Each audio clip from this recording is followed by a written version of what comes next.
In this lesson, we will be installing WordPress on our Windows operating system. So as in the previous lectures, we installed the sham and we have also changed our port. Now what we have to do is to install WordPress. So the very first thing that we need to do is to go to wordpress.org, and once we are in here, we have to click on Get WordPress, and now we have to click on Download WordPress, and WordPress is going to be downloaded. So once the WordPress is actually downloaded, now we need to go into our htdocs. Now we have to delete this PHP file that we created.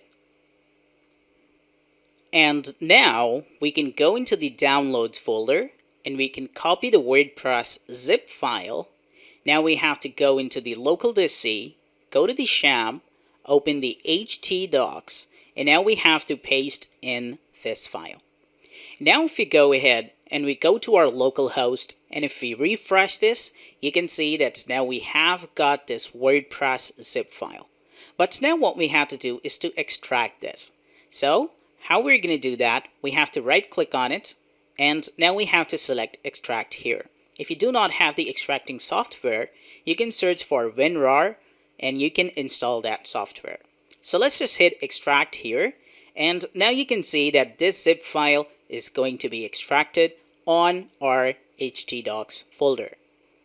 Alright, so now once this file is extracted, now we can go ahead and we can get rid of this WordPress zip file because we do not need it anymore. And now let's refresh this and you can see that we have got this WordPress. And now if we open this up, it will take us to the WordPress installation page. Alright, so now you can see that we are in the WordPress installation page that says the setup-config. Now let me tell you one thing. Basically, you can see that when we go to our root folder or the main folder or the home folder and we hit on enter, here it says WordPress and then we have to click on it and then we are actually taken to the WordPress installation page. But right here, if we take a look at this website, this is a website that we will be building as our 5th project in this course. Now you can see that when I go into the domainname.com and I hit enter, I'm actually taken to the home page. Alright, I do not have to type in here /WordPress, alright, and then I have to enter and then the website is loaded, right? When I just go into the website, it takes me to the home page. However, on this right here, you can see that we have to type in here /WordPress so that it takes us to the WordPress folder and then the WordPress is loaded. So what we have to do is to move all the files that are inside the WordPress to the main htdocs folder. So we can open it up. Now we can select all the files by pressing Ctrl A, and now we have to press Ctrl C to copy, or you can press Ctrl X to cut these files. Now you can go to the htdocs, and now you can press Ctrl V to paste all the files over here. Now we can get rid of this WordPress folder because we do not need it anymore, and we can hit on delete.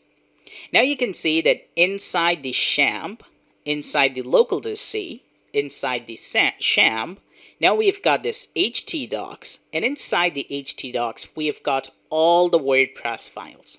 So now if we go to localhost :8080, if you change your port, and if you didn't change your port, you have to write here just localhost. Now you have to hit enter and you will be taken to the WordPress setup-config page. Now we have to start the installation of WordPress. So let's select English as the language and let's hit on continue. Now here it says, welcome to WordPress. Before getting started, you will need to know the following items, that is all about the database. So let's click on let's go. And now what we have to do is to create a database, tell our WordPress about that database, and WordPress will handle everything and it will be installed on our computer. So we have to work with these 3 fields: username, password, and database name. Let's just go ahead and let's work with that. So for that, make sure that in your sham you have your MySQL started, and if it is started, Now you need to go to localhost, and if you change your port right here, :8080 slash php my admin, and now you have to hit on enter, and this is going to take you to the php my admin or the database page. Now what we have to do is to create a user account inside the php my admin so that we can enter it over here. So let's just go to the php my admin. Let's just click on the user accounts, and now in here we have to add a new user account. So let's just select add user account, and now here we have to enter the username. So in the username, now we will be entering here Tanzil, and you can enter any of the name, any of the username you want. In the host name, we will be entering here localhost, because this is actually the local host, so make sure to add the local host. And in the password, now we have to enter QWERTY. So keep your password to be very simple. Do not worry about this very weak password. And the reason for that is because this website is going to be stored locally on our own computer, so we do not have to worry about it. Now you have to retype your password, QWERTY.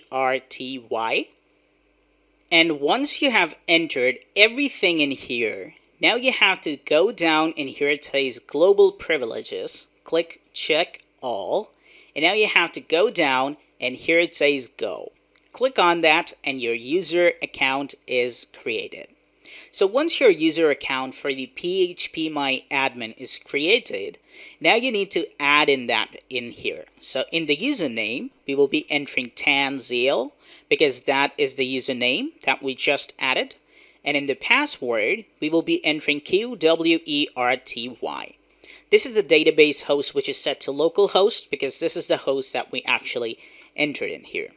Now we are ready, but now we have to work with the database name. So now what we have to do is to create a database. And how do you create a database? Here you can see that we've got all the databases created by the default. But now we have to create a new separate database for the WordPress. So how we're going to do that? We have to click on this new link over here, and it's going to take us to the create database window. Now here you can enter your database name. This is going to be like whatever you want to add in here, you can add that. So let's suppose that you want to name it as WordPress. You can enter that. Or you want to use a short form of WordPress, you can also enter that. There is no need to worry about it, and this is not going to be public. This is just a way to actually call your database so that WordPress can actually communicate with the database. So this should be actually unique. Now, since you can see that I do not have any previously database created named as the WP, that is why I can create this database, and I can click on create. And now you can see that we've got this WP database created. Now if you go ahead and you enter WP in here, you are ready to install WordPress on your computer. But let's suppose that if I enter the wrong password and I just hit on submit, now it will give me an error that establishing a database connection was unsuccessful. So I can retry that, and now in the password I can enter the correct password. And now I have to hit on submit, and this is going to be done. Now we have to click run the installation, and our installation is now completed. So in the website title, username, and password, you have to enter information about your website that you can always change these later. So let's just go ahead and let's enter these. This is actually the last step of the WordPress installation. In the website title, I need you to enter your full name. And the reason why I need you to enter your full name is because our first project is going to be a personal website where we will be entering everything about ourselves. This is going to be the first project, right? So after installing WordPress and learning the basics of WordPress, we will be moving on to the projects, and we will be building a replica of this website. The reason why I have chosen first project to be personal website is because you guys already know much more about yourself compared to any other corporate company. That is why we have to build our first project as a personal website. So inside the site title, you need to enter your full name, and in the username, you need to enter like anything you can add in here, admin as well. Now remember, this username is going to let you log into your website. So if I open the website, the personal website that I just showed you right now. Now let's suppose that if I want to edit this file or edit this website, then what I need to do, I need to type in here /wp-admin, and this is going to automatically take me to the WordPress admin panel. But before taking me to the admin panel, it will ask me about the username and password so that it can authenticate if I'm actually the administrator of the website and I can edit that website, right? So whatever you will be entering in here in the username, you can log in with that particular information inside here. All right, so I'll be entering in the username, my name. You can enter your name as well. Now in the password, we will be keeping our password to be very simple. That is going to be ASDFGH. Now remember, this is actually a very weak password, so you can use it because this website is going to be your own computer only, so you do not need to worry about it. When we will be transferring the website, we will be changing that password, so do not worry about it. And I will also show you in the upcoming lectures like how you can change your password as well. Now you can hit confirm use of weak password. Now in the email, you need to enter your correct email address, and now you can hit on install WordPress. Alright, so now you can see that here we've got a success message that WordPress has been installed. And now if we go ahead and we go to our website, that is the localhost :8080, and we hit on enter, you can see that we are in our website right here. And now we can work with this website. So let's just go ahead and let's go to the admin panel of the website to test it out. And from the next section, we're going to be taking about the WordPress dashboard overview, where I will show you how to actually log in, log out again. So do not worry about it. Let's just go ahead and let's enter the admin panel. In order to enter the admin panel or the dashboard, you need to write here /wp-admin. And now you have to hit on enter. It will take you to the login page where now you have to enter your username. We entered Tanzil, and in the password you need to enter in here ASDFGH. So make sure to enter that, and now you can hit on login, and it's going to log you into the WordPress dashboard. Alright, so now you can see that now we are in the WordPress dashboard. And here we've got this username, our edit profile, logout. Do not worry about the profile picture. You can change it later on. In the edit profile, now you can go ahead and you can also change your password as well. So you can set a new password, and then you can change your password, and then you can hit on update profile. Similarly, if you want to log out of the website, you can just bring your mouse to that, and you can hit on logout, and you will be logged out of the website. Just like that.